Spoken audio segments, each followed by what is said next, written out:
The Mediterranean Poker Cup goes to the end. In what kind of the wild fashion? The main event champion, Georgios Tsouloftas here. We will have some nice talk.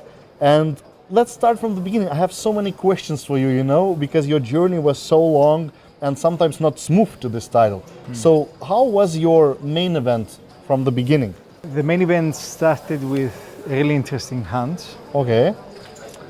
I had to make a hero call, the second level. In the very beginning? Yeah, in the very beginning. I think you have written it down as well in Facebook. Yeah. Which gave me the boost and flexibility to be able to work my stack through the other days. I had some coolers throughout the journey, but my stack was healthy and I was able to recover and continue fighting for the ladder up. And what about the two-table phase? I heard it was very intense. Was you on the Tom's table, who was commanding chip leader and pushing, or you was in outer table? No, I was in the other one. That's why it was easier probably for you. You started this final table as a second in chips, as I remember, almost 7 million like this, yeah. How was this final table? For me, it was very unique one, very, strange one. It was so much chip leaders changing, How was your journey, unless three-handed, which was changed everything, like? In the beginning, this guy was... Tom was chip leader. He tried to get command of the table. Yeah. Because of his chip lead. He's a good player as well. But after cooler, with the kings versus ace king, the dynamics of the table changed. And he was on my left. So let's say it was kind of good thing for me that his stack was reduced and he was not able to do his moves like before. And then I could come upon my game. I was waiting patiently for ICM.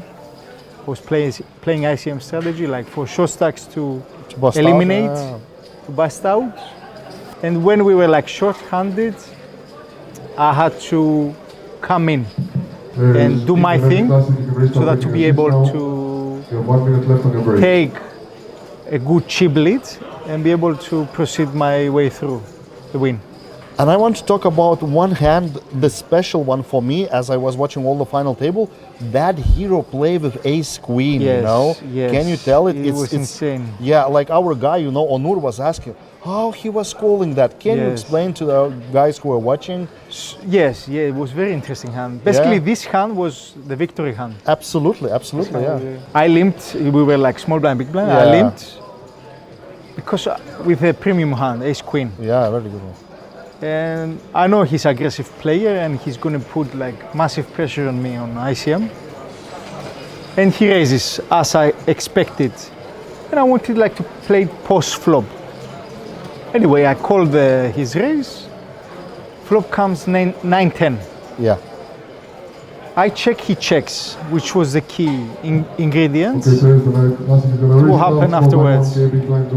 Then comes 5.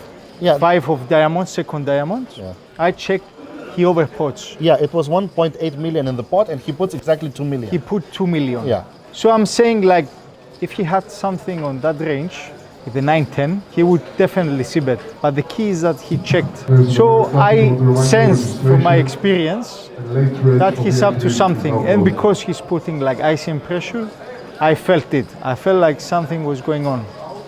Because of his sizing, because he didn't see bet, so I called. And then comes an 8, which completes straight. I check. He again pushed 6 million. Yeah, it was 5.8 million in the pot and it was 6 million. Again overbet, yeah. Again overbet. And I'm saying his story doesn't make sense.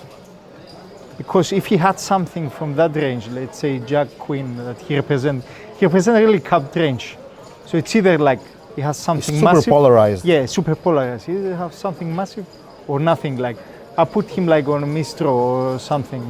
Put him, let's say, 7 of diamonds, something like this.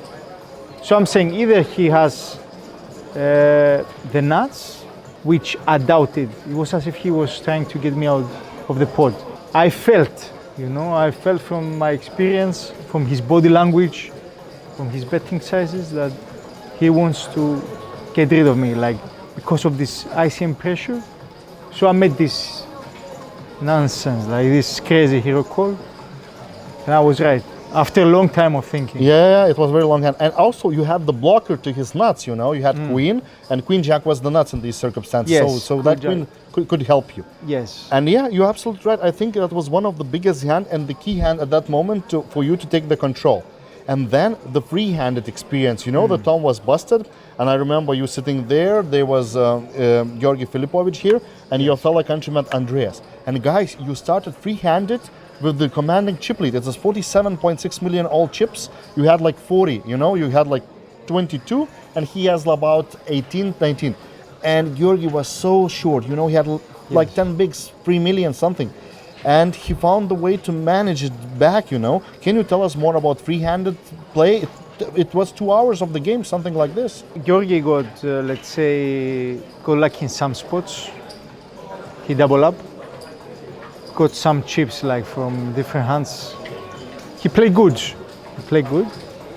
And it was kind of a struggle. I was playing like cautiously because I have the chip lead. Yeah, mostly Andreas. They were clashing together. Yeah, a lot. I was playing more cautiously because I had this cushion of my stack. I let them do the fighting together. And it went to my game. I proceeded, let's say, further, to the win. And I'm really happy about your victory, and I will tell you more about it because I've been playing here, I don't know, like 7 years you are here, yeah? You are always... Yeah. And not during the series, you know, usually the series start, players come, the series are like finishing, and they are gone. You are grinding the local events. I remember before the pandemics, we played so many times, you know, these tiny local events. We played together. Yeah, played so much time. And afterwards, I saw you so deep, you know, you finished 17, 14 in the main of the big ones. Yes. I was always there. I mean, my goal was this big win. For me, it's a big moment, huge moment. I was waiting for this. It's not like I just came to play one tournament and I won it. I was there like fighting. I did my best. And finally this moment came. I was waiting for this for so long. And when it came, what's your expectations? You know, you want so much money. Maybe what you will buy with them, maybe you invest, maybe you will start to play different games, you know. I know you need some time to proceed everything, but what's the first thoughts? You know, maybe you have some really nice thing to buy or you want to do something. What are you going to do with the money? Basically, the money gives you like comfort. Freedom, comfort. Freedom. Yeah. I like to be free to make my choices, to do what I want. And basically with this win, it can give me this advantage, can give me this boost to be able to maneuver and do what I like. Yeah, I have many ideas. I will see in the future like how I will handle the money. Can we expect you being here in Merit playing these at least main events, you know, the warm-ups, the bigger events? For sure. Merit, I've been to many places like all over the world. This is like by far the best place. And it's your home court. Yeah, it's my home country. It's the best place to be. Like the whole atmosphere, the people are amazing. The atmosphere is so friendly. So this makes me keep coming back and back again in every series. Okay, have fun, make your celebration. I'm very honest and very happy and glad to see you here. You. And I hope it's not the last time we're having such a nice pleasure to talk together. Definitely not. Definitely Okay. not. Thank you guys and see you. Thank you.